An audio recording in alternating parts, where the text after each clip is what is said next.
Տարիներ շարունակ գյումրեցի զինծառայողներն իրենց պարտականությունները կատարել, բայց տուն վերադառնալիս այդպես էլ չեն գտել լիարժեք հանգիստ։ Զինծառայողների ընտանիքների մի մասը բնակվել է վարձակալական հիմունքով, մյուսներն ապրել են ժամանակավոր կացարաններում։ Շիրակի մարզում պաշտպանության նախարարության կողմից 88-ի երկրաշարժից հետո արդեն երկրորդ անգամն է բնակելի շենք հանձնվում շահագործման։ Ուշադրություն ենք դարձնում հատկապես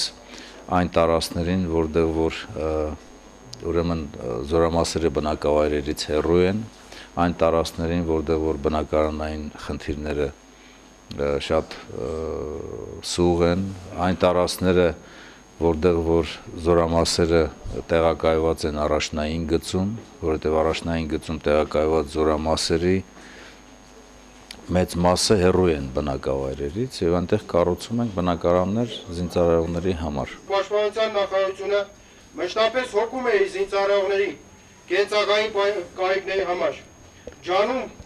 բարեկեցիկ կյանք ապահովել զինծառայողների եւ նրանց ընտանիքների համար։ Թեև պետական ու տարբեր ֆինանսական միջոցներով իրականացվում են մի շարք բնակարանային ծրագրեր, այնուամենայնիվ անօթևանության խնդիրը Շիրակի մարզում շարունակում է մնալ առաջնային, իսկ զինծառայողների ընտանիքներին բնակարաններով ապահովելը պաշտպանության նախարարը համարում է անհրաժեշտ։ Սոցիալական խնդիրների լուծումը մեր հանրապետության ղեկավարության իրոք հետևողական աշխատանքի ներքո է իրականացվում եւ այս պահին ինչպես յուրաքանչյուր զինծառայող կամ նրա ընտանիքի անդամ հուզմունքով է մոտենում ստանալու այդ փաստաթուղթը կամ այդ բանալին, նույնքան հուզմունքի պահեր եւ նույնքան հպարտություն ես եմ ապրում որպես պաշտպանության նախարար։ Կարմիր ժապավենը կտրող այս փոքրիկներն են ապրելու շահագործման հանձնված այս նորակառույցում։ Նախարար Սեյրան Օհանյանը եղավ բոլոր բնակարաններում, ծանոթացավ հարմարություններին։ Բնակարանները մասնակի կառավարված է գազօջախներով, մահճակալներով, պահարաններով, մինիմալ պայմանները ստեղծված են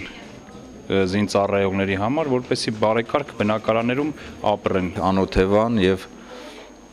բարելավման ուղղությամբ իրականացվող ծրագրերը շարունակելու ենք 2013 թվականին ի տարբերություն վերջին 2 տարիների հատկացվող 500 միլիոնի փոխարեն հանրապետության նախագահի ցուցումով հատկացվելու է վերականգնվելու է հին թվականակը 3 միլիարդ եւ 2013 թվականի ընթացքում մենք գրեթե ամբողջությամբ կլուծենք անօթևանների խնդիրը։ Սպա Արմեն Թումասյանի ընտանիքը տարիների վեր բնակվել է տնակում։ Տնակն էլ ժամանակի ընթացքում մաշվել ու շարքից դուրս է եկել։ Այսօր արդեն Թումասյանների ընտանիքում ուրախությունը լիակատար է։ Սեփական տանիք ունենալը նրանց վաղեմի երազանքն էր։ 13 տարի ապրել ենք տնակում։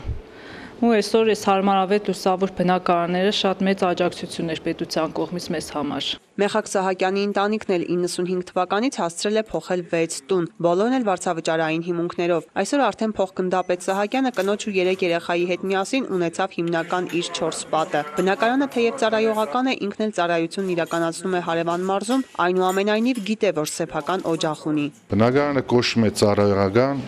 ինչ կան գիտեմ, 5 տարուց հետո արդեն կարելի է սեփականաշնորհել, բայց ինձ համար կարևոր չի, կարևորն որ արդեն ունեցանք